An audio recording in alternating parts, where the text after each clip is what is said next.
தி Lord. தேவனுடைய பிரசன்னம் என்ற தலைப்பிலே நாம் தொடர்ந்து படிக்கலாம். ஆண்டவர் நம்மோடு கூட இருப்பாராக. தேவனுடைய பிரசன்னத்தினாலே உண்டாகிற நன்மைகள் ஏராளம். அதை போன செஷனில் நாம் பார்த்தோம். மகிழ்ச்சி ததும்பும், பயம் நீங்கும், பர்வதங்கள் மெழுகு போல உருகி போகும், நம்முடைய சத்துவம் தெரியும், நம்முடைய பலவீனம் தெரியும், நம்முடைய குறைகள் தெரியும். தேவ சமூகத்தில் இருக்கும் பொழுது ஆத்தும பாரம் உண்டாகும். நமக்கு சரியான பெர்ஸ்பெக்டிவ், டிவைன் பெர்ஸ்பெக்டிவ், தெய்வீக கண்ணோட்டம் மாத்திரமல்ல, நம்முடைய பலத்தை, சத்துவத்தை, அழைப்பை புரிந்து கொள்ளுவோம். ஏராளமான நன்மைகள். ஹல்லேலூயா. இந்த செஷனில் தொடர்ந்து தேவனுடைய சமூகத்தினாலே உண்டாகிற நன்மைகளை நாம் தியானிக்க போகிறோம். அதோடு கூட தேவ சமூகத்திலே இருக்கிறது என்பது ஒரு காரியம், ஆனால் அதில் பல நிலைகள் இருக்கிறது. நாம் அந்த உன்னதமான மகிமையான நிலைக்கு நாம் கடந்து வர பழக வேண்டும். We must learn to practice the presence of God in our lives. நம்முடைய வாழ்க்கையிலே தேவனுடைய சமூகத்தை நாம் அனுபவிக்க ஆரம்பிக்க வேண்டும். அதை நாம் பழகிக்கொள்ள வேண்டும். தேவ பிரசன்னத்திலே பழக்கப்படுதல், practicing the presence of God. தேவனுடைய சமூகத்தை ஈர்க்கக்கூடிய காரியங்கள் என்ன? உங்களுடைய வாழ்க்கையிலே தேவன் விரும்பி வர வேண்டும். God must be drawn to you. நீங்கள் தேவனுடைய சமூகத்தை உங்கள் லைஃப்ல ஈர்க்கிறதற்கு நீங்கள் என்ன செய்ய வேண்டும் என்பதை நாம் அடுத்த செஷன்ல பார்க்க போகிறோம். ஆனால் இப்பொழுது இந்த செஷன்ல நான் உங்களோடு கூட தேவனுடைய பிரசன்னத்தின் நிலைகளை குறித்து நான் பேச போகிறேன். முதலாவதாக மத்தேயு 1ஆம் அதிகாரம் 23ஆம் வசனம் வாசிக்கலாம். அவன் இதோ ஒரு கன்னிகை கர்ப்பவதியாகி ஒரு குமாரனை பெறுவாள், அவருக்கு இம்மானுவேல் என்று பெயரிடுவார்கள் என்று சொன்னான். இம்மானுவேல் என்பதற்கு தேவன் நம்மோடு இருக்கிறார் என்று அர்த்தமாம். Immanuel means God with us. இயேசுவின் பிறப்பு, அதை குறித்து நாம் இங்கே வாசித்தோம். இம்மானுவேல், தேவன் நம்மோடு, God with us. தேவ பிரசன்னம், தேவன் நம்மோடு. ஆமென், ஹல்லேலூயா. மனிதனை தேவன் படைக்கும் பொழுது, when God created man, God created man to have close proximity, relationship with God. தேவனோடு கூட நெருங்கிய உறவு கொண்டிருக்கிறவனாகத்தான் இருக்கும்படி தேவன் மனிதனை படைத்தார். ஏதேன் தோட்டத்தில் பகலின் குளிர்ச்சியான வேளையில் ஆதாம் ஏவாளோடு தேவன் உலாவி வந்தார். In the cool of the evening, the Bible says, God walked with Adam and Eve. அந்த விதமான உறவுதான் தேவன் நமக்கு கொடுக்க வேண்டும். அப்படிப்பட்ட உறவிலே தான் இருக்க வேண்டும் என்று தேவன் விரும்பினார். ஆனால் மனிதன் தேவனுடைய பிரசன்னத்தை விட்டு விலகி, மனுக்குலம் தேவனுடைய பிரசன்னத்தை விட்டு விலகி போனது ஆதாமினுடைய பாவத்தினாலே. ஆனால் இயேசு, அவர் சிலுவையிலே மரித்தது, மறுபடியுமாக நீங்களும் நானும் தேவனுடைய சமூகத்திற்குள்ளே எப்பொழுதும் வரக்கூடிய ஒரு ஆக்சஸ். அந்த தேவாலயத்தின் திரைச்சீலை இரண்டாக கிழிந்தது இயேசு சிலுவையிலே மரிக்கும் பொழுது. இப்பொழுது நாம் தைரியமாக தேவனுடைய சமூகத்திற்கு வர முடியும். We can boldly enter the throne of grace என்று சொல்லி எபிரேயர் 4ஆம் அதிகாரத்திலே நாம் வாசிக்கிறோம். கவனியுங்கள், எபிரேயர் 4ஆம் அதிகாரம் 15ஆம் வசனம் 16ஆம் வசனம். Hebrews chapter 4 verse 15 and 16. நம்முடைய பலவீனங்களை குறித்து பரிதபிக்க கூடாத பிரதான ஆசாரியர் நமக்கு இராமல், எல்லா விதத்திலும் நம்மை போல சோதிக்கப்பட்டும் பாவம் இல்லாதவராய் இருக்கிற பிரதான ஆசாரியரே நமக்கு இருக்கிறார். The high priest Jesus, who understands all our weakness, all our shortcomings, all our fumbles and failings, எல்லாவற்றையும் புரிந்த பிரதான ஆசாரியர். நம்மை போல எல்லா விதத்திலும் அவரும் சோதிக்கப்பட்டார். என்ன ஒரு டிஃபரன்ஸ், அவர் எல்லா சோதனைகளையும் ஜெயித்தார். He knows the temptations that you and I face. நீங்களும் நானும் சந்திக்கிறதான சோதனைகளை அவர் நன்றாக அறிந்திருக்கிறார். நம்முடைய பலவீனங்களை குறித்து பரிதபிக்க கூடாத பிரதான ஆசாரியர் நமக்கு இராமல் எல்லா விதத்திலும் நம்மை போல அவரும் சோதிக்கப்பட்டு பாவம் இல்லாதவராய் அவர் இருக்கிறார். அப்படிப்பட்ட பிரதான ஆசாரியர் நமக்கு இருக்கிறார். எபிரேயருக்கு எழுதின ஆக்கியோன் என்ன சொல்லுகிறார் கவனியுங்கள், 16ஆம் வசனம். ஆதலால் therefore, அப்படிப்பட்ட ஒரு பிரதான ஆசாரியர் நமக்கு இருக்கிறபடினாலே நாம் இரக்கத்தை பெறவும், to receive mercy, ஏற்ற சமயத்தில் சகாயம் செய்யும் கிருபையை அடையவும், to receive mercy in times of trouble, in times of need. தேவை உள்ள நேரத்தில் நாம் அவரிடத்திலே போக முடியும். we can go to him. தைரியமாய் கிருபாசன தண்டையிலே சேரக்கடவோம். தைரியமாய் கிருபாசன தண்டையிலே சேரக்கடவோம். கிருபாசன தண்டையிலே தேவ சமூகத்திலே கிருபை பெற்றுக்கொள்ளக்கூடிய இடத்திலே நாம் தைரியமாக வரலாம் என்று அவர் சொல்லுகிறார். எபிரேயருக்கு எழுதின ஆக்கியோன். we have access to the presence of God. பிரியமானவர்களே, நாம் தேவ சமூகத்திற்கு தூரமானவர்கள் அல்ல. Any time we can draw ourselves into the presence of God. தேவ சமூகத்திற்குள்ளே நாம் நுழைய முடியும். இந்த பிரிவிலேஜை நாம் ரட்சிக்கப்பட்டதன் மூலம் பெற்றுக்கொண்டிருக்கிறோம். இயேசுவை ஏற்றுக்கொண்டு நாம் அவருடைய பிள்ளையாய் இருந்தால் தைரியமாய் எனி டைம் தேவனுடைய சமூகத்திற்கு வரலாம். இஸ்ரவேலை காக்கிறவர் உறங்குவதும் இல்லை, தூங்குவதும் இல்லை. We can come anytime. He is available. Appointment இல்லை, இன்னொரு நாள் வா என்று ஆண்டவர் சொல்லுவதில்லை. அப்படிப்பட்டதான பிரிவிலேஜ் உடைய ஜனம் நாம்.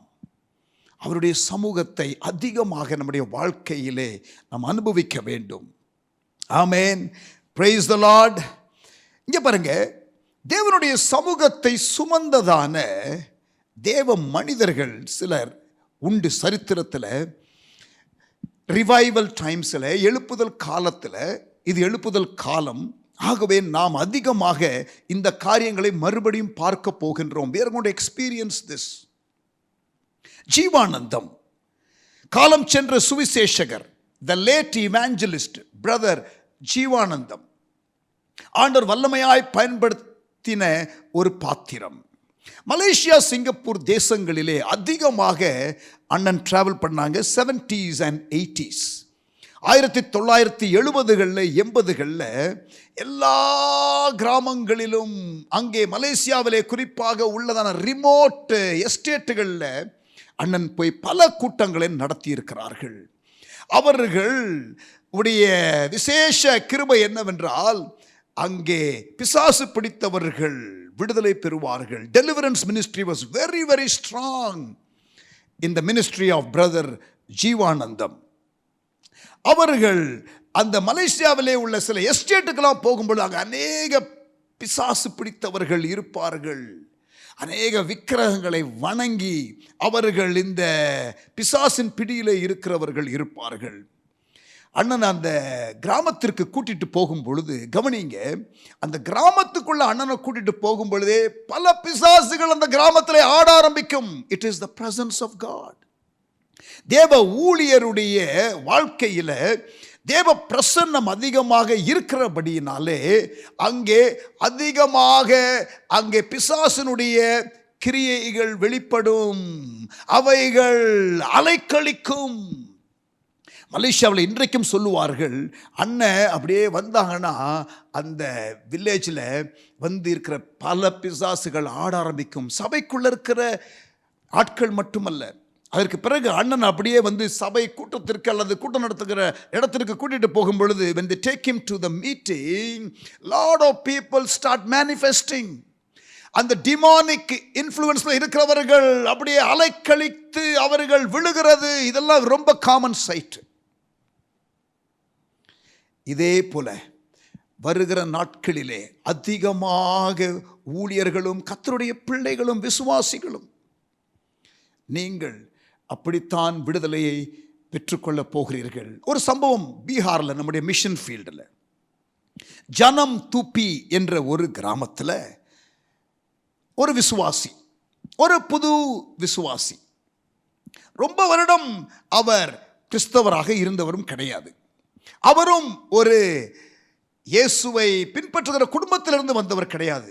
ரட்சிக்கப்பட்டிருக்கிறார். இயேசுவே கிறிஸ்து என்ற வெளிப்பாடு, இயேசுவே தேவனுடைய குமாரன் என்ற வெளிப்பாடு பெற்றுக்கொண்ட இவர். சரியா? இப்ப இந்த ஜனம் துப்பி என்ற ஒரு கிராமத்தில் நம்முடைய சபை இருக்கிறது. முன்னாடி சபை கிடையாது. ஆனால் இப்போ ஆண்டவருடைய கிருபையினால நாம் அங்கே சபை ஆரம்பித்திருக்கிறோம். அங்கே 100க்கும் அதிகமான விசுவாசிகள் ஆண்டவருடைய கிருபையினால வருகிறார்கள். இப்போ சுற்றி பல கிராமங்களில் சபை கிடையாது.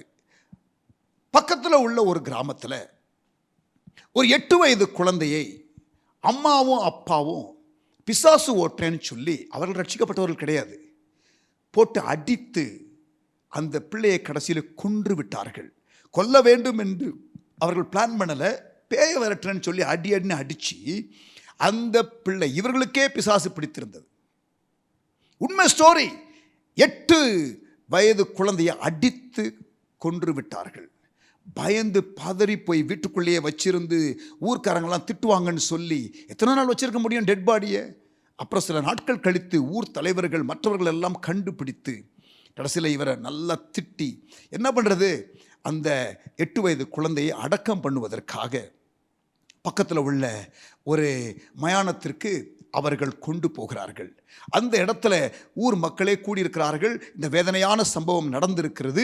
என்ன செய்வதென்று தெரியாமல் சரி அடக்கம் பண்ணுவதற்காக அங்கே ஊர் மக்கள் கூடியிருக்கிறார்கள். அந்த டைமு நம்ம சபையில் உள்ள புது விசுவாசி, ஜனம் தூப்பிங்கிற கிராமத்தில் உள்ள விசுவாசி, இவர் அந்த இடத்துல ஏதோ கூட்டமாக இருக்கேன்னு சொல்லிட்டு அவர் ஆர்வத்தில் அப்படி போய் எட்டி பார்க்க போகும் பொழுது when he was there, திடீர்னு பார்த்தா இந்த யாரு மகளை கொன்று போட்டாரே அவரும் அவருடைய மனைவியும் அப்படியே பேய் பிடிச்ச மாதிரி ஒரு மாதிரி இருந்தவர்கள். இந்த ஆள் அங்கே போன உடனே அவர்கள் சற்று தெளிவடைந்ததை விசிபிளாக பார்க்க முடிந்தது போல இருக்கு. அங்கே உள்ள ஊர் தலைவரும் அங்கே உள்ள மக்களும்.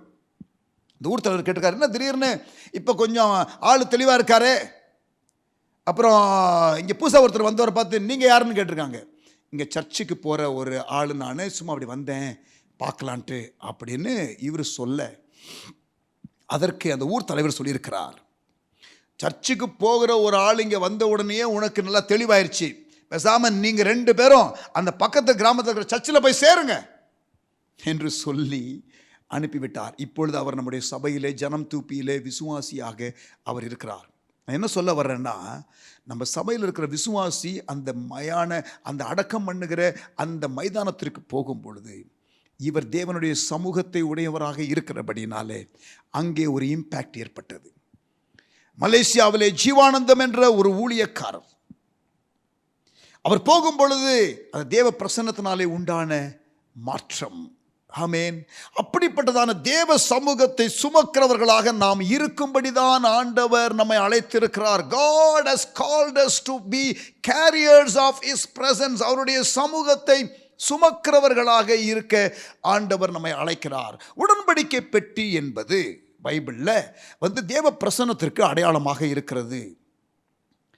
The Ark of the Covenant in the tabernacle, which is supposed to be in the most holy place. மகா பரிசுத்த ஸ்தலத்திலே இருக்கக்கூடிய இந்த உடன்படிக்கை பெட்டி தேவ சமூகத்திற்கு அடையாளமாக இருக்கிறது. இந்த உடன்படிக்கை பெட்டி எப்படி சுமக்க வேண்டும் என்று ஆண்டவர் சொல்லும் பொழுது அதை ஆசாரியர்கள் தோளிலே சுமக்க வேண்டும். They must carry it in the shoulder.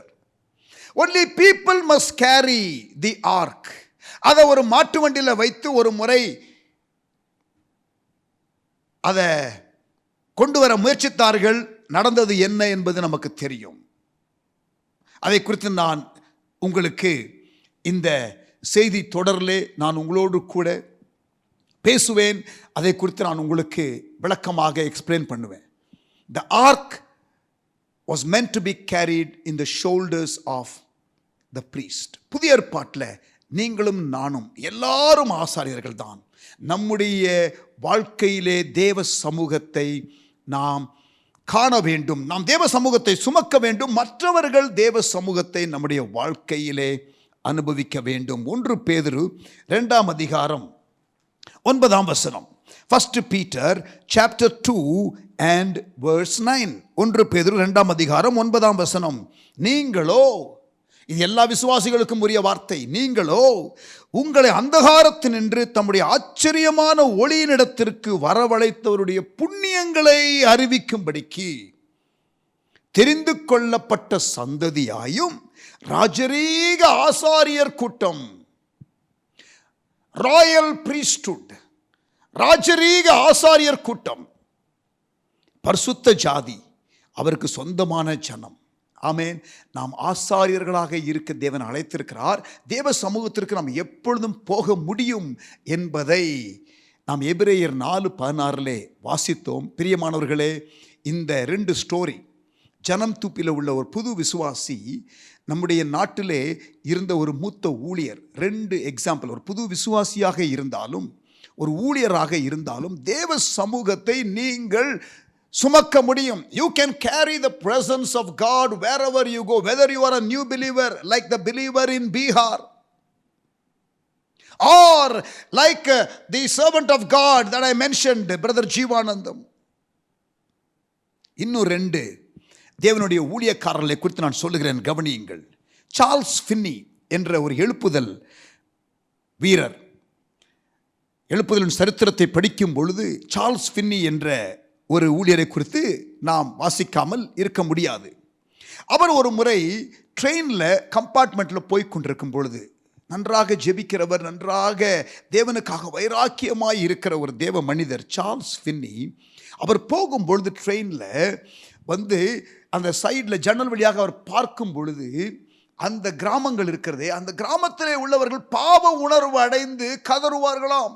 Charles Binny அந்த வழியாக போகும் பொழுது அந்த அளவுக்கு தேவ பிரசன்னத்தின் தாக்கம் முடியும். பிரியமானவர்களே, அதையெல்லாம் வருகிற நாட்களிலே நாம் பார்க்க போகின்றோம்.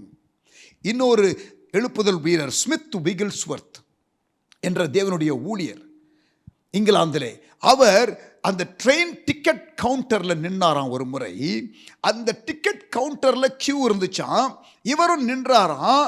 அவர் பக்கத்தில் அந்த கவுண்டர் கிட்ட வரும்பொழுது உள்ளே உள்ளதான கவுண்டரில் இருந்ததான அந்த பெண் வந்து பாவ உணர்வு அடைந்து கதறி கதறி ஆள ஆரம்பிக்கிறாள். See, these are men of God who carried the presence of God. Smith Wigglesworth, Charles Finney, late doctor Jeevanandam, நம்முடைய பீகார் ஊழியத்தில் புதிதாக ரட்சிக்கப்பட்ட ஒரு விசுவாசி. பிரியமானவர்களே, நீங்களும் நானும் தேவ பிரசன்னத்தை சுமக்கிறவர்கள். வருகிற நாட்களிலே பாருங்கள், நீங்கள் இந்த தொடர் செய்தியை கேட்டு நீங்கள் உங்களை அர்ப்பணியுங்கள். நாம் அர்ப்பணிப்போம், தேவனுடைய சமூகத்தை சுமக்கிறவர்களாக நாம் இருப்போம். Let us be carriers of God's presence. தேவ சமூகத்தில் மோசே இருந்து அவர் வரும் பொழுது அவனுடைய முகம் பிரகாசமாய் இருந்தது என்று நாம் வாசிக்கிறோம். When Moses was in the presence of God, when he came, his face was shining. The glory of God, தேவனுடைய மகிமை. பேதுரு இயேசுவோடு இருந்தவன், 12 சீஷர்கள்ல ஒருத்தன். Peter was one of the disciples of Jesus.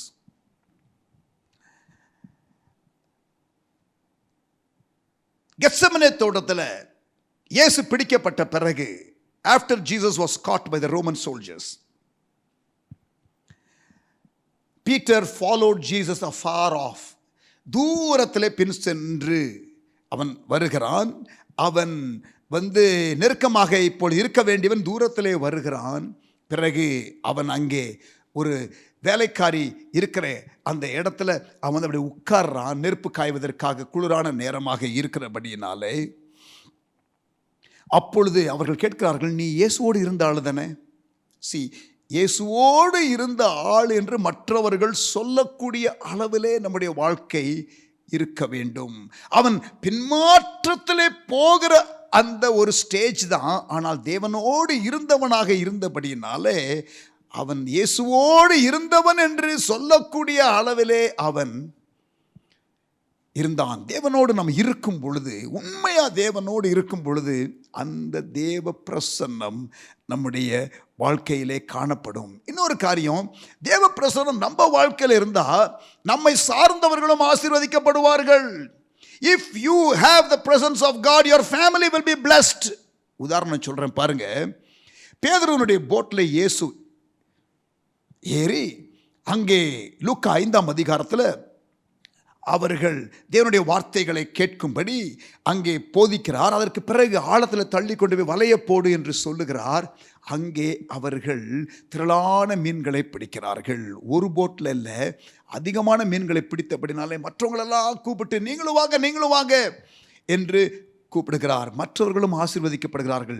இயேசுவின் பிரசன்னம் உங்களுக்கு இருக்கும் பொழுது நீங்கள் மாத்திரமல்ல, உங்களை சார்ந்தவர்களும், those who are connected to you will also be blessed. அந்த அளவுக்கு தேவ பிரசன்னத்தை சுமக்கிறவர்களாக நீங்களும் நானும் இருப்போம் பிரியமானவர்களே. ஆமேன்.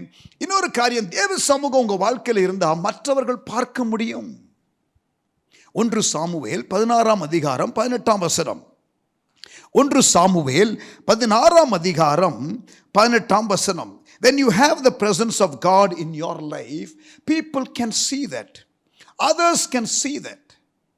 இதை நீங்கள் மாத்திரமல்ல, மற்றவர்கள் உங்களோடு கூட தேவன் இருக்கிறார் என்பதை அறிந்து கொள்ள முடியும். ரட்சிக்கப்படாதவர்கள் அறிந்து கொள்ள முடியும்.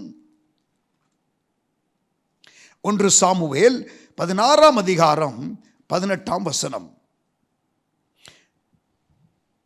அப்பொழுது அந்த வேலைக்காரரில் ஒருவன் பிரதியுத்தரமாக, சவுலின் வேலைக்காரர்களிலே ஒருவன் தாவீதை வந்து பார்த்துவிட்டு அவன் சொல்லுகிறதான காரியத்தை கவனியுங்கள். Testimony about David. And this testimony comes from one of Saul's men. சவுலனுடைய வேலைக்காரர்களிலே ஒருவன் இப்பொழுது தாவீதை குறித்து, தாவீதை வந்து பார்த்துவிட்டு திரும்பி ரிப்போர்ட் கொடுக்கும்போது என்ன சொல்லுகிறான் கவனியுங்கள். அப்பொழுது அந்த வேலைக்காரரில் ஒருவன் பிரதியுத்தரமாக, இதோ பெத்லகேமியனாகிய ஈசாயின் குமாரன் ஒருவனை கண்டிருக்கிறேன். அவன் வாசிப்பதில் தேறினவன். He is a good musician. அவன் பராக்கிரமசாலி. He is a mighty man. யுத்த வீரன். He is a soldier, valiant soldier. காரிய சமர்த்தன். எதையும் எடுத்தால் சரியாக செய்யக்கூடிய ஆளு மாதிரி தெரியுது. சௌந்தரியம் உள்ளவன். அவன் நேர்த்தியாக இருக்கிறவன், அழகாக இருக்கிறவன். கர்த்தர் அவனோடே கூட இருக்கிறார் என்றான். நீங்க பாருங்க, பல காரியங்களை சொன்னான். Many things were told about David, but I want you to take note of this last thing that is mentioned. கடைசியாக சொன்ன காரியத்தை கவனியுங்கள். கர்த்தர் அவனோடே கூட இருக்கிறார். தாவீதின் வேலைக்காரர்களிலே ஒருவன் தாவீதை குறித்து என்ன சொல்லுகிறான் பாருங்கள். கர்த்தர் அவனோடு கூட இருக்கிறார். What a powerful testimony. What a powerful testimony. Hallelujah. Praise God. Amen. தேவ சமூகம் உங்களோடு கூட இருக்கிறதை மற்றவர்கள் பார்க்க கூடிய அளவிலே நாம் தேவ சமூகத்தை சுமக்க வேண்டும். எபிரேய வாலிபர்கள் 3 பேர். யாரு? Shadrach, Meshach and Abednego. இந்த 3 எபிரேய வாலிபர்கள் எரிகிற தீக்குள்ளே தூக்கி எறியப்படுகிறார்கள். அவர்களோடு கூட 4வது நபராக இயேசு இருக்கிறார். தேவகுமாரனுடைய சாயலுக்கு ஒப்பாக இருக்கிற ஒருவரை கண்டேன் என்று அந்த ராஜா சொல்லுகிறார். அந்த ராஜா யாரு? விக்கிரகத்தை செய்து இதை வணங்க வேண்டும் என்று சொன்ன அந்த ராஜா, somebody who made an idol and forced the entire nation to bow before that idol, is now seeing the 4th person together with Shadrach, Meshach and Abednego. The 3 Hebrew young people are there in the fire, but there is also the fourth person. தேவனுடைய குமாரனுடைய சாயலுக்கு ஒப்பாக. யார் பார்க்கிறது? யார் பார்க்கிறது? அந்த ராஜா பார்க்கிறார். நேபுகாத்நேசார் பார்க்கிறார். உங்களை எதிர்க்கிறவர்கள் கூட உங்களோடு கூட இருக்கிற தேவ பிரசன்னத்தை பார்க்க முடியும், பார்க்க முடியும், பார்க்க முடியும். அந்த அளவுக்கு தேவ சமூகம் நம்முடைய வாழ்க்கையிலே காணப்பட வேண்டும். We should have so much of God's presence that it is so tangible for people who don't know God. தேவனை அறியாத மக்கள் கூட தேவ சமூகத்தை நம்முடைய வாழ்க்கையிலே பார்க்கிற அளவுக்கு நம்முடைய ஜீவியம் இருக்க வேண்டும். பிரியமானவர்களே, we must be carriers of God's presence so much that even people who do not know Jesus will be able to see Jesus. எகிப்தின் ராணுவம் துரத்தி கொண்டு வருகிறது இஸ்ரவேல் ஜனங்களை. செங்கடலை கடக்கிறதற்காக வருகிறார்கள். செங்கடலுக்கு நடுவிலே இஸ்ரவேல் ஜனங்கள் அற்புதமாய் தேவனுடைய அந்த கிரியையினாலே செங்கடல் பிளக்கப்பட்டு கடந்து போகிறார்கள். இப்பொழுது அவர்கள் பின்னாலே துரத்தி கொண்டு வருகிறார்கள். அப்பொழுது அவருடைய ரதங்களுடைய உருளைகள் கலண்டு போகிறது. யாத்திராகமம் 14ஆம் அதிகாரத்திலே நாம் கேட்டோம் இல்லையா? இந்த செய்தியின் தொடர் ஆரம்பத்தில் நான் உங்களோடு கூட பேசினேன் அல்லவா? ஆமென். யாத்திராகமம் 14ஆம் அதிகாரம், எக்ஸோடஸ் சாப்டர் 14, எத்தனாவது வசனம்? 25வது வசனம். கர்த்தர் அவர்களுக்கு துணை நின்று எகிப்தியருக்கு விரோதமாக யுத்தம் பண்ணுகிறார் என்று இந்த ராணுவ வீரர்கள் சொல்லுகிறார்கள். எகிப்தின் ராணுவம் சொல்லுகிறது, exodus 14 and verse 25, and they are able to testify, they are saying God is with them. தேவன் அவர்களோடு கூட இருந்து நமக்கு விரோதமாக யுத்தம் பண்ணுகிறார். தேவன் இஸ்ரவேல் ஜனங்களோடு இருந்ததை எகிப்தின் ராணுவம் பார்த்தது. எபிரேய வாலிபர்களோடு கூட தேவன் இருக்கிறார் என்பதை நேபுகாத்நேசார் பார்த்தார். கர்த்தரோடு இருக்கிற ஒரு தேவ மனிதன் எந்த அளவுக்கு தேவ சமூகத்தை அவனுடைய வாழ்க்கையிலே கொண்டிருக்க முடியும் என்றால், எதிரிகளும் பார்க்கக்கூடிய அளவிலே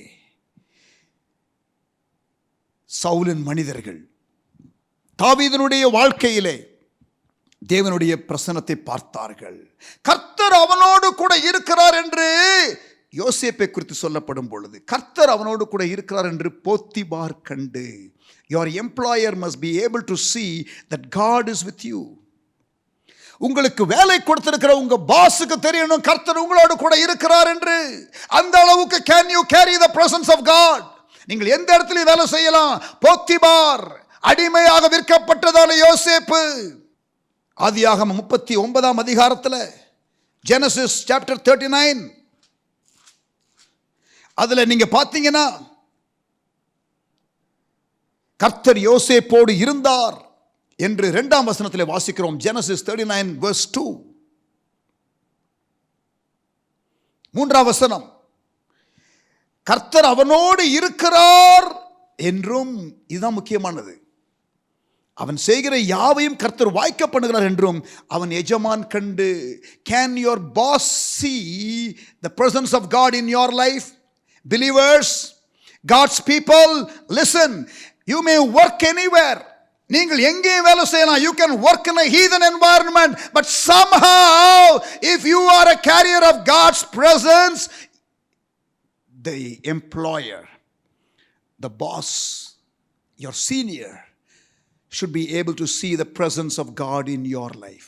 If you need promotion supernaturally, amen, if you want to surpass the ladder, you must be carrier of God's presence. தேவ சமூகத்தை நீங்கள் சுமக்கிறவர்களாக நீங்கள் இருக்க வேண்டும். ஆமென், ஹalleluya. தேவ பிரசன்னம், தேவ பிரசன்னம், the presence of the Lord, கர்த்தருடைய பிரசன்னம்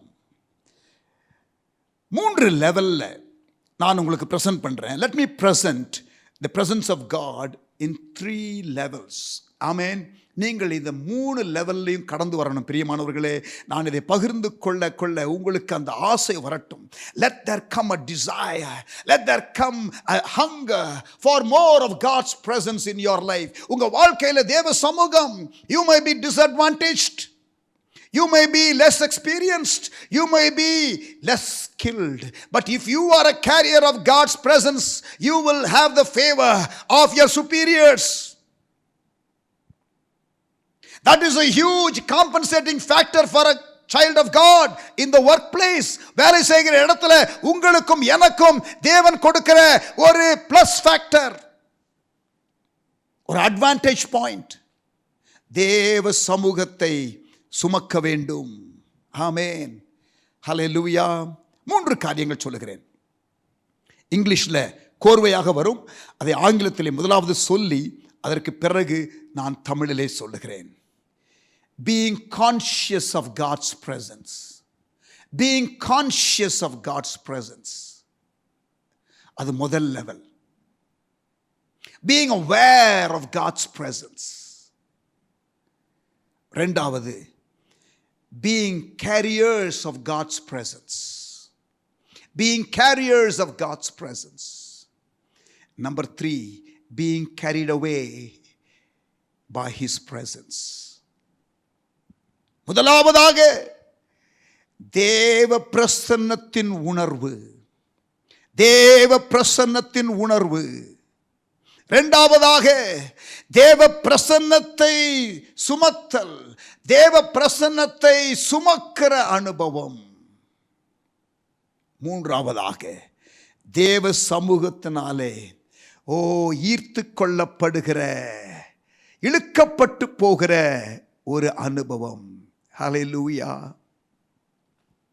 சில நிமிடங்கள் இந்த 3 காரியத்தை நான் உங்களுக்கு விளக்கி சொல்லுகிறேன்.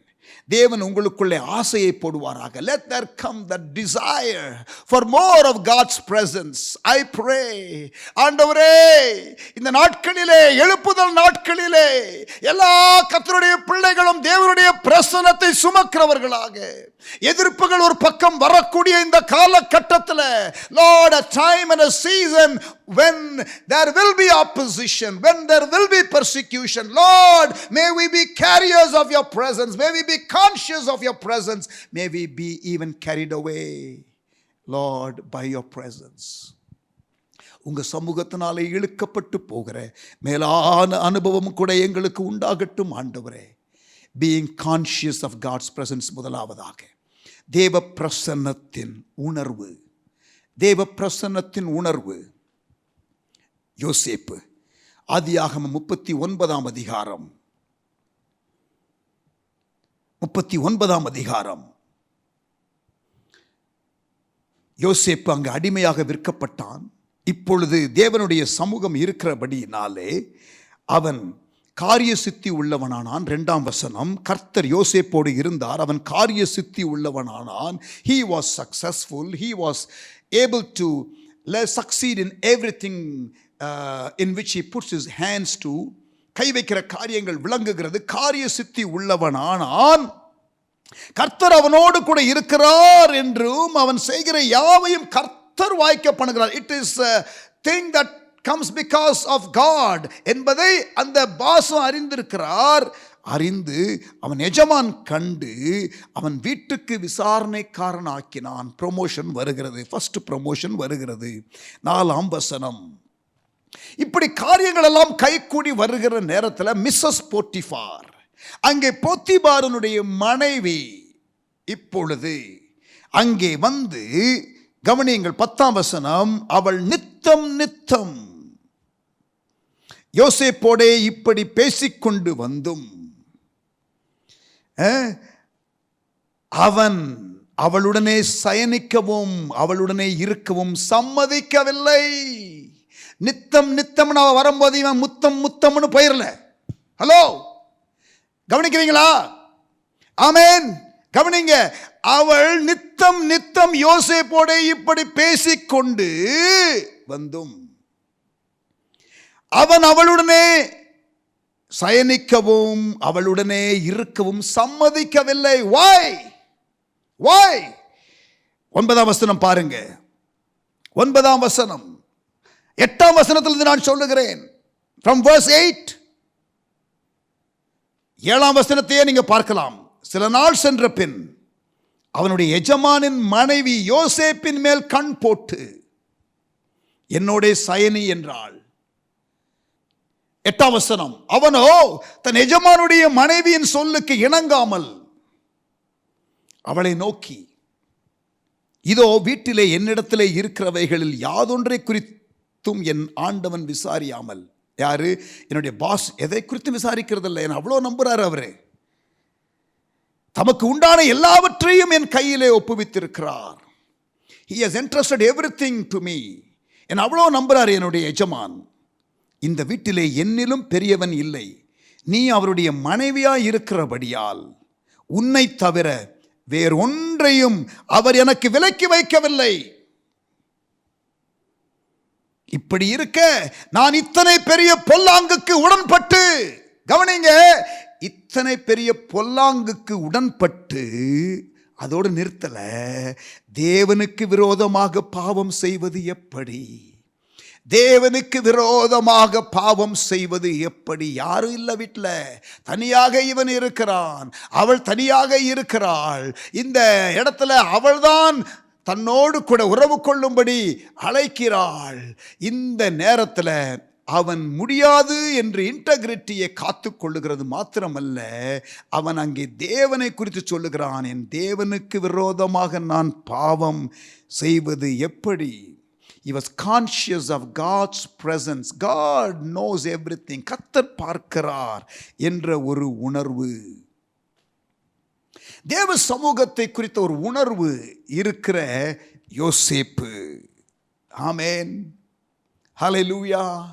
அப்படிப்பட்டவர்களாக இருக்க வேண்டும். தேவன் பார்க்கிறார், யார் பார்க்காவிட்டாலும் தேவன் பார்க்கிறார். being conscious of God's presence. உங்க சமூகம் வரலன்னா நான் வரமாட்டேன் ஆண்டவரே, நான் போக மாட்டேன் ஆண்டவரே. மோசே யாத்திராகமம் 33ஆம் அதிகாரத்தில் சொல்லுகிறான். in Exodus chapter 33, Moses says, Lord, we are special only because of you. If your presence is not going to go before us, we are not moving. நீங்க எங்களுக்கு ப்ராமிஸ் எல்லாம் ஃபுல்ஃபில் பண்றேன்னு சொல்லலாம், ஆனா நீங்க இல்லாம எங்களுக்கு எதுக்கு ஆண்டவரே promise? we want you, the promise giver. உங்க சமூகம் எங்களுக்கு வேண்டும் என்று அந்த தேவ பிரசன்னத்தை குறித்த ஒரு கான்ஷியஸ்னஸ் மோசேக்கு இருந்தது. தேவன் பார்க்கிறார் என்ற உணர்வு யோசேப்புக்கு இருந்தது. கர்த்தருக்கு விரோதமாக நான் எப்படி பாவம் செய்வேன் என்று அங்கே அவன் சொல்லுகிறான். being conscious of God's presence. பிரியமானவர்களே, முதலாவது நிலை தேவ சமூகம் என்ற உணர்வு.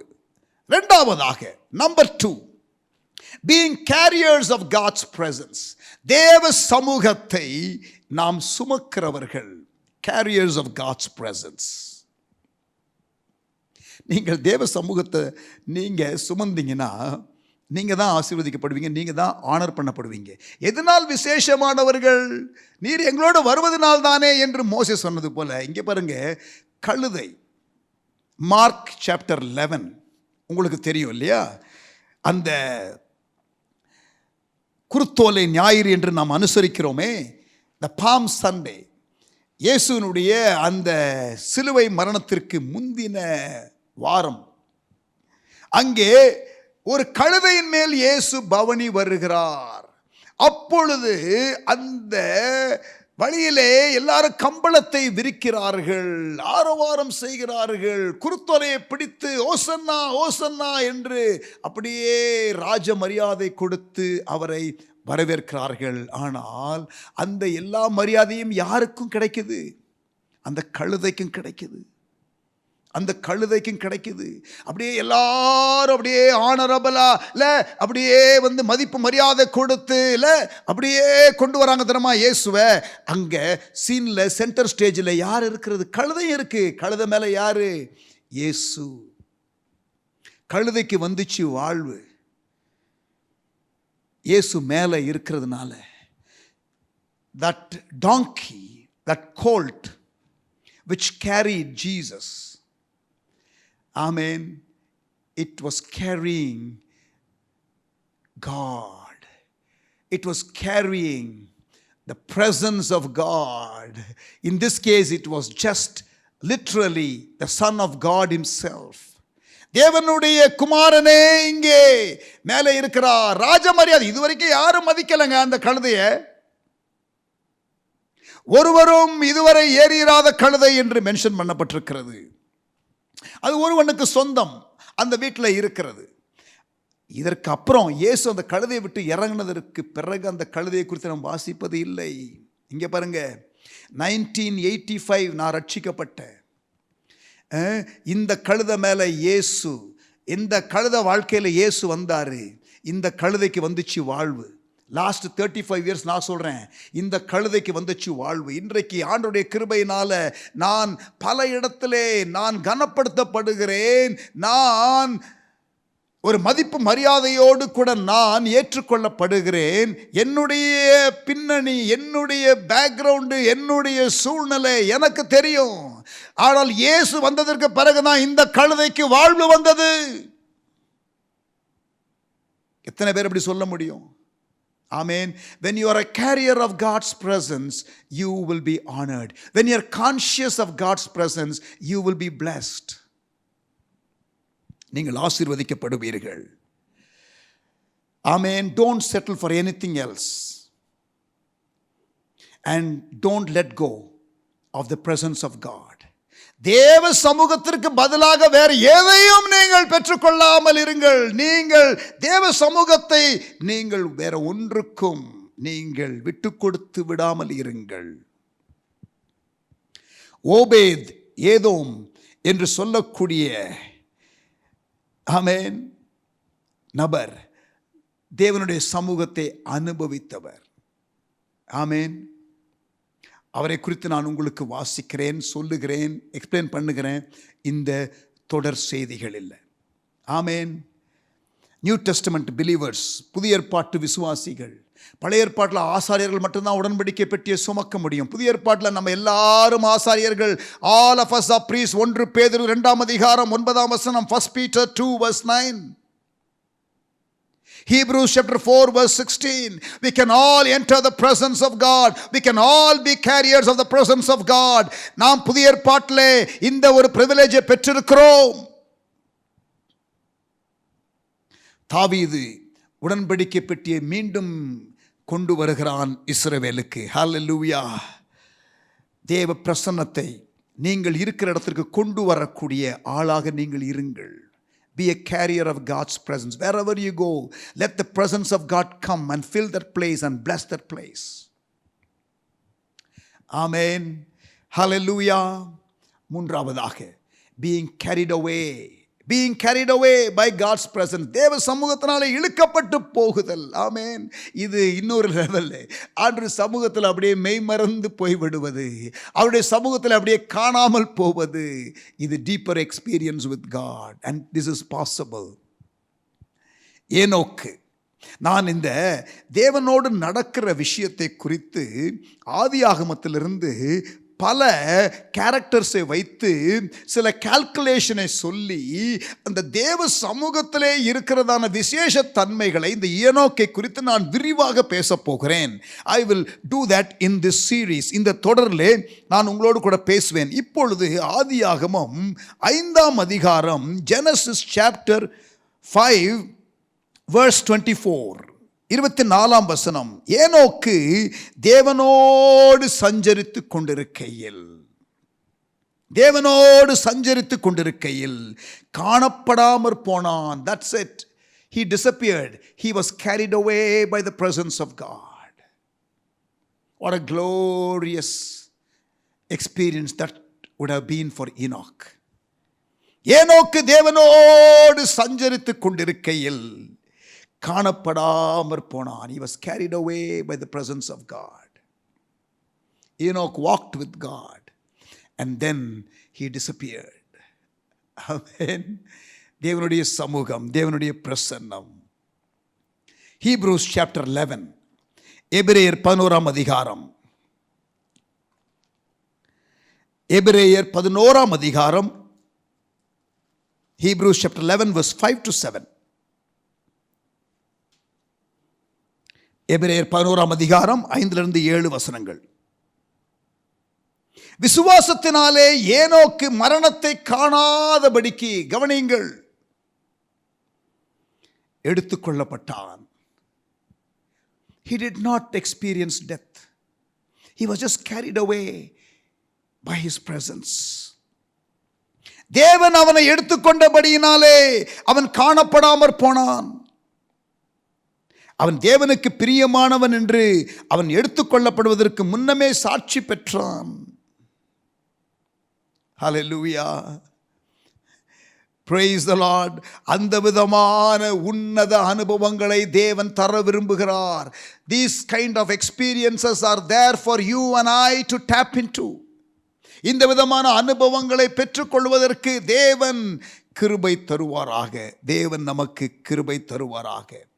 அப்போஸ்தலனாகிய யோவான் ஏனோக்கை குறித்து நாம் விரிவாக இந்த செய்தி தொடரிலே நான் உங்களோடு கூட பேசுவேன். So will just pass there and we will move on.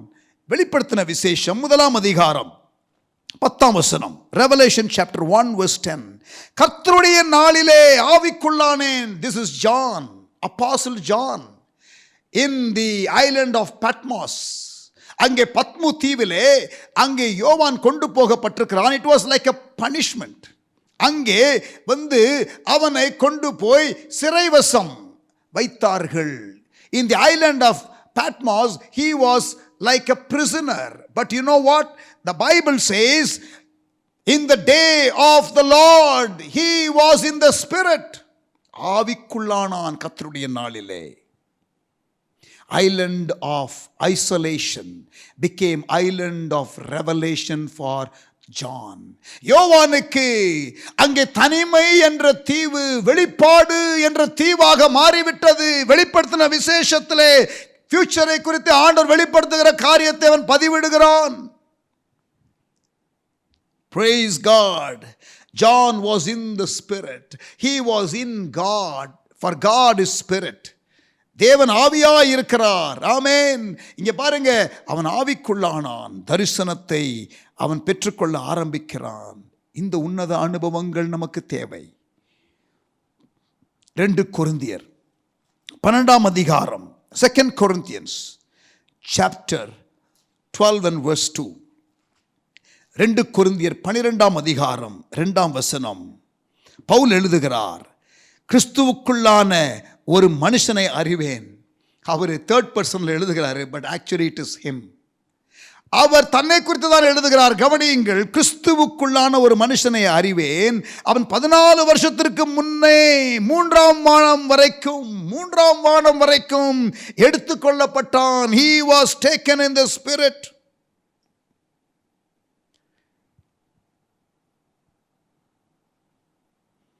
அவன் சரீரத்திலே இருந்தானோ, சரீரத்திற்கு புறம்பே இருந்தானோ அதை அறியேன். தேவன் அறிவார். இந்த மாதிரி அனுபவங்களை எல்லாம் தேவன் தரக்கூடும். Deep spiritual experiences with God. Being conscious of God's presence is one level. Being carriers of God's presence is another level. Being carried away in the presence of the Lord is another level. ஆமென். அந்த விதமான லெவலை நீங்கள் வாஞ்சியுங்கள் பிரியமானவர்களே. Smith விகில்ஸ்வர்த், Charles Binny ஆகியோர் அந்த எழுப்புதல் வீரர்கள் தேவ பிரசன்னத்தை சுமந்தவர்களாக இருந்தார்கள். மற்றவர்கள் ஆசீர்வதிக்கப்பட்டார்கள். அந்த கிராமத்திலே உள்ளவர்கள் பாவ உணர்வு அடைந்தார்கள். இந்த ரயில் டிக்கெட் கவுண்டரில் இருந்ததான சகோதரி, அவள் பாவ உணர்வு அடைந்தாள். தேவ சமூகம் இருக்கும் பொழுது உங்கள் லைஃப்ல உங்களை சுற்றி இருக்கிறவர்கள் ஆசீர்வதிக்கப்படுவார்கள். அவர்கள் தேவன் பக்கம் இழுக்கப்படுவார்கள். சாத்ராக் மேஷாக் ஆபேத்நேகோவோடு தேவன் இருந்தபடினாலே அங்கே நேபுகாத்நேசார் தேவனை அறிந்து கொள்ள முடிந்தது. சாத்ராக் மேஷாக் ஆபேத்நேகோ என்பவருடைய தேவனுக்கு ஸ்தோத்திரம் என்று அவர் சொல்லுகிறார். ஆமென். தானியேல் 3ஆம் அதிகாரத்திலே நாம் அதை வாசிக்கிறோம். Praise the Lord. ஆமென். முடிவாக முடிவாக, presence of God in difficult moments of life. வாழ்க்கையிலே கடினமான நேரங்கள் வழியாய் கடந்து போகும் பொழுது, when you go through dark moments of your life, உங்க வாழ்க்கையில நீங்கள் கடினமான சூழ்நிலை வழியாய் போகும் பொழுது, கஷ்டமான பாதை வழியாக நீங்கள் கடந்து போகும் பொழுது, ஆண்டவருடைய பிரசன்னம், the presence of God. Let me say a few thoughts on this subject and pray with you. நான் உங்களோடு கூட இந்த சப்ஜெக்ட்ல சில ஆலோசனைகளை, சில கருத்துக்களை சொல்லி அது உங்களை உற்சாகப்படுத்தும். We all go through difficult patches in life. வாழ்க்கையில் நம்ம எல்லாருக்கும் கடினமான நேரங்கள் வரும், கஷ்டமான நேரங்கள் வரும், பாடுள்ள நேரங்கள் வரும். ஒருவரிடத்திலும் சொல்ல முடியாத பிரச்சனையின் மிகுதி நம்மை நெருக்கும். அப்படிப்பட்ட நேரத்தில் நம்மோடு கூட இருக்கிறேன் என்று சொன்னவர்கள் கூட இருக்க மாட்டார்கள். When people who are supposed to be with you, they will not be with you when you are going through a difficult patch in life. Let us start with Jesus. நாம் இயேசுவோடு கூட இந்த காரியத்தை நாம் ஆரம்பிக்கலாம். லூக்கா 22ஆம் அதிகாரம், Luke chapter 22. இயேசு சிலுவை பாதையிலே அவர் கடந்து வருகிறார். Jesus is about to be crucified. He is now at Gethsemane. He knows what is before him. அவருக்கு முன்பாக என்ன என்பதை இயேசு நன்றாக அறிந்திருந்தார். லூக்கா 22ஆம் அதிகாரம், அவர் கெத்செமனே தோட்டத்தில் போய் ஜெபிக்கிறார். He is praying. It was one of the dark moments of Jesus' life on earth. இயேசு பூமியிலே இருக்கும் பொழுது அவருக்கு இருந்த ஒரு கடினமான ஒரு நேரம். அந்த கடினமான நேரத்திலே அவரை ஜெபத்திலே தாங்குவதற்கு அவருடைய டிசைபிள்ஸ் 12 பேர் இருந்தாலும் அதில் இன்னர் சர்க்கிளில் இருக்கிற 3 பேர், பேதுரு, யாக்கோபு, யோவானை மாத்திரம் அழைத்து அவர் கடந்து போகிற அந்த டிஃபிகல்ட்டான நேரத்தில் ஜெபத்தில் கூட அவருக்கு சப்போர்ட்டாக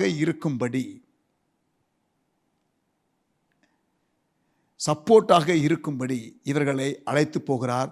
to be praying for him, அவருக்காக ஜெபிக்கிறதற்கு. கவனிங்க, லூக்கா 22ஆம் அதிகாரம் 39ஆம் வசனம் முதல் 53ஆம் வசனம் வரை.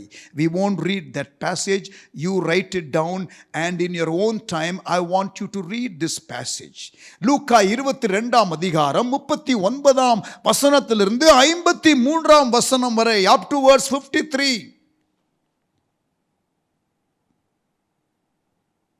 இந்த 3 சீஷர்கள் ஜெபிக்க வேண்டியவர்கள் தூங்குகிறார்கள். They were supposed to be supporting Jesus in this difficult moment, but they were sleeping. Friends, listen, when you go through difficult patch in life, people who are supposed to be supporting you, sometimes they will not. And you will have to be going through the difficult moment all by yourself. நீங்கள் மாத்திரம் அந்த கடினமான பாதை வழியாய் கடந்து போக வேண்டியது இருக்கும். இயேசு அப்படித்தான் கடந்து போய் கொண்டிருந்தார்.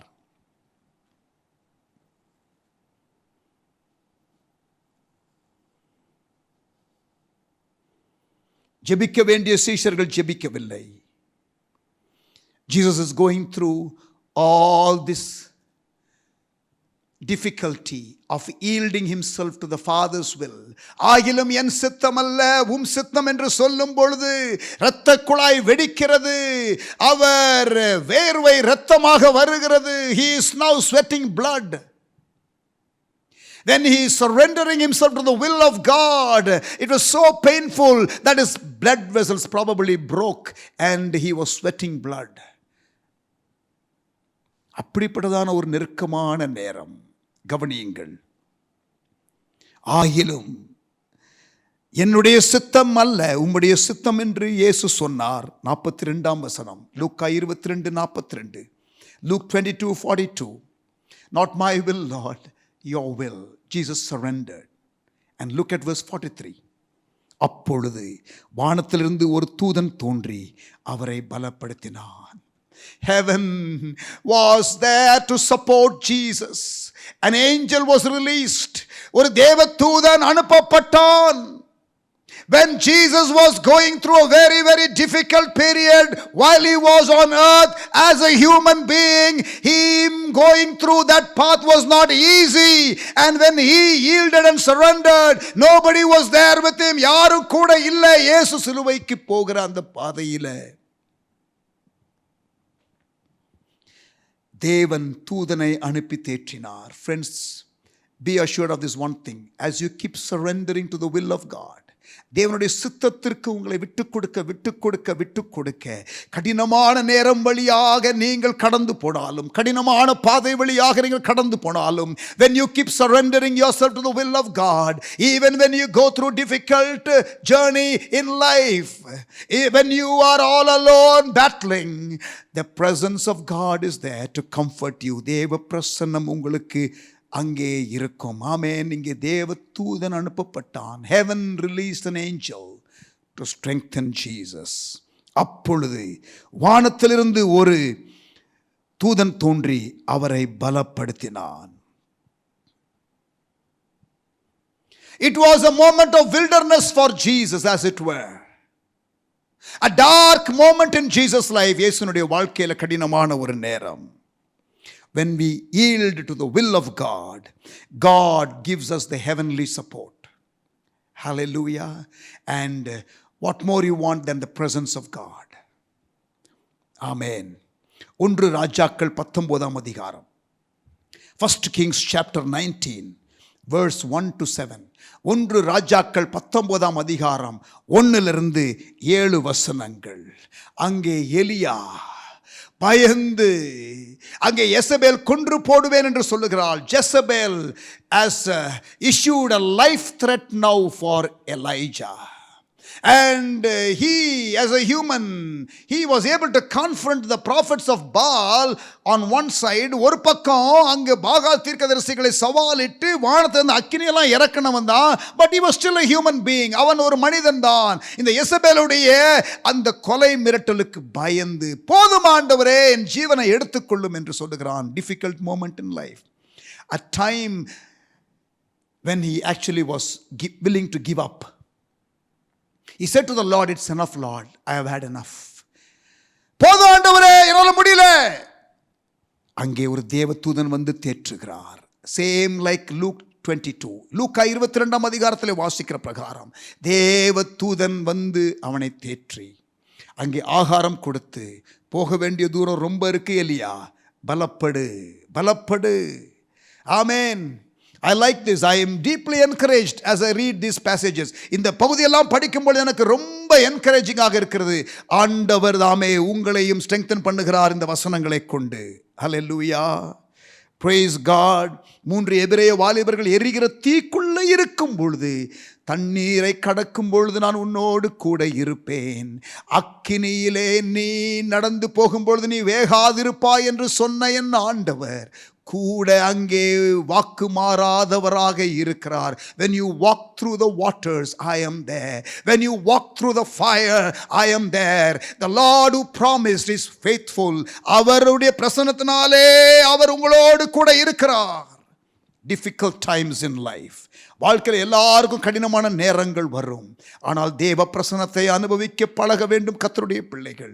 உலகத்திலே இருக்கிறவன் நம்பிக்கை இழந்து விடுவான். அவன் தற்கொலைக்கு நேராக ஓடுவான். People in the world do not have the presence of God. They do not have hope. They do not have the heaven's support. So they give up and they wanted to commit suicide. They wanted to end life because hopelessness creeps in. But for you and for me, we have the assurance of God and the presence of God. Hallelujah. Praise Jesus. Hallelujah. Hallelujah, Jesus. கர்த்தருடைய நாமம் மகிமைப்படுவதாக. பிரியமானவர்களே, take heart. If you are going through a difficult period right now, இப்பொழுது ஒருவேளை நீங்கள் கடினமான பாதை வழியாய் கடந்து போய் கொண்டிருந்தால், take this as an encouragement. Amen. Hallelujah. ஏசாயா 43:2, Isaiah 43:2. நீ தண்ணீர்களை கடக்கும் போது நான் உன்னோடு இருப்பேன். Look at the assurance. நீ ஆறுகளை கடக்கும் போது அவைகள் உன்மேல் புரளுவதில்லை. நீ அக்கினியிலே நடக்கும் போது வேகாதிருப்பாய். அக்கினி ஜுவாலை உன் பேரில் பற்றாது. தண்ணீரை கடந்திடும் போதும் உன்மேல் அவைகள் புரளுவதில்லை. தண்ணீரை கடந்திடும் போதும் உன்மேல் அவைகள் புரளுவதில்லை. ஆமென். அக்கினியின் சோதனை ஒன்றும் செய்யாதே. அக்கினியின் சோதனை ஒன்றும் செய்யாதே. அவைகளை மிதித்து ஜெயமே அடைவாய். அவைகளை மிதித்து ஜெயமே அடைவாய். உலகத்தில் இருப்பவனிலும் உங்களில் இருப்பவர் பெரியவர். He that is in you is greater than he that is in the world. உங்களுக்குள் இருக்கிறவர் உலகத்தில் இருக்கிறவனை காட்டிலும் பெரியவர். ஆமென். கர்த்தர் உங்களை தேற்றுகிறார் இந்த வார்த்தைகளை கொண்டு. ஆமென். Praise the Lord. கடைசியாக 2 கொரிந்தியர் 12ஆம் அதிகாரம் 2 கொரிந்தியர் 12ஆம் அதிகாரம் 2 Corinthians chapter 12 verse 1 to 10. 2 Corinthians chapter 12. 2 கொரிந்தியர் 12ஆம் அதிகாரம் 1 10 எல்லாவற்றையும் வாசிக்கப் போவதில்லை. 8-9 வசனங்கள். verse 8 and verse 9. பவுலுடைய வாழ்க்கையிலே ஒரு முள் இருந்தது. there was a thorn in the flesh for Paul. அப்பொழுது அதை எடுத்து விடும்படி ஆண்டவரிடத்திலே கேட்கிறான். ஆண்டவர் அவனுக்கு சொல்லுகிற பதில் என்ன தெரியுமா? ஆண்டவர் அவனுக்கு சொல்லுகிற பதில் என்ன தெரியுமா? You know what is the response that God gives for Paul? அது என்னை விட்டு நீங்கும்படி நான் 3 தரம் கர்த்தரிடத்திலே வேண்டிக் கொண்டேன். I prayed 3 times. அதற்கு அவர், என் கிருபை உனக்கு போதும், பலவீனத்திலே என் பலன் பூர்ணமாய் விளங்கும். My strength will be made perfect in your weakness. My grace is sufficient for you. My empowering presence is enough for you. ஆகையால் கிறிஸ்துவின் வல்லமை என் மேல் தங்கும்படி, கிறிஸ்துவின் வல்லமை என் மேல் தங்கும்படி, அதனால நான் என்ன பண்றது தெரியுமா? என் பலவீனங்களிலே நான் என்ன பண்றேன்? சந்தோஷமாய் மேன்மை பாராட்டுகிறேன். All I want is the presence of God. I don't mind just being weak. I don't mind just being with this thorn and this pain in life. But as long as the presence of God is there, தேவ சமூகம் மாத்திரம் எனக்கு இருந்தால் போதும் என்று ஆண்டவரே சொல்லிவிட்டார். என் கிருபை உனக்கு போதும். My grace is sufficient for you. Presence of God in times of trouble, in difficult times. ஆமென். கர்த்தர் நம்மோடு கூட பேசினார். ஆமென். தொடர்ந்து இந்த பிரசங்க தொடரில் அடுத்த செய்தி, அதற்கு அடுத்த செய்தி என்று நான் பேசும் பொழுது இந்த பிரசன்னத்திலே நாம் இன்னும் அதிகமாக வளருவதற்கு, நாம் தேவ சமூகம் நம்முடைய வாழ்க்கையில் அதிகமாக காணப்படுவதற்கு நாம் என்ன செய்ய முடியும் என்ற காரியங்களை எல்லாம் நான் பேசப்போகிறேன். நிச்சயமாகவே கர்த்தர் நம்மை ஆசீர்வதித்தார். கர்த்தர் நம்மோடு கூட இந்த வேளையிலே பேசியிருக்கிறார் என்று நான் நம்புகிறேன். கண்களை மூடி ஜெபிக்கலாமா? Shall we close our eyes and pray? Father, we thank you, Lord. We thank you, Lord, for your wonderful word. உம்முடைய வார்த்தைக்காக நன்றி செலுத்துகிறோம். எங்களோடு கூட நீர் பேசின வார்த்தைகளுக்காக நன்றி செலுத்துகிறோம். உம்முடைய சமூகம், உம்முடைய பிரசன்னம் ஆண்டவரே, அதுதான் எங்கள் ஆசை, அதுதான் எங்கள் வாஞ்சையாக மாறட்டும். ஆண்டவரே, உம்முடைய சமூகத்தை உணர்கிறவர்களாக, உம்முடைய சமூகத்தின் உணர்வு உடையவர்களாக, உம்முடைய சமூகம் இருக்கிறது என்ற ஆண்டவரே நிலையோடு நாங்கள் எங்கள் வாழ்க்கை வாழ வேண்டும். பாவமில்லாமல் நாங்கள் இருக்க வேண்டும். ஆண்டவரே, உம்முடைய சமூகத்தை சுமக்கிறவர்களாக இருக்க வேண்டும். We must be carriers of your presence. But Lord, there is yet another experience, as we heard, being carried away in your presence, being lost in your presence. உம்முடைய சமூகத்தில் மெய்மறந்து இருக்கிற அனுபவம், அவைகள் எல்லாம் நாங்கள் பெற்றுக்கொள்ள எங்களுக்கு கற்றுத்தாரும். தொடர்ந்து கற்றுத்தாரும். தொடர்ந்து கற்றுத்தாரும். எங்களோடு பேசின வார்த்தைகளுக்காக, எங்களோடு இடைப்பட்ட சத்தியங்களுக்காக, எங்களுக்கு கொடுத்த வெளிப்பாடுகளுக்காக நன்றி, நன்றி. Thank you, Lord. என்று சொல்லுகிறோம். உமக்கே மகிமை, உமக்கே மகிமை. இயேசுவின் நாமத்தில் ஜெபிக்கிறேன் நல்ல பிதாவே. ஆமேன், ஆமேன்.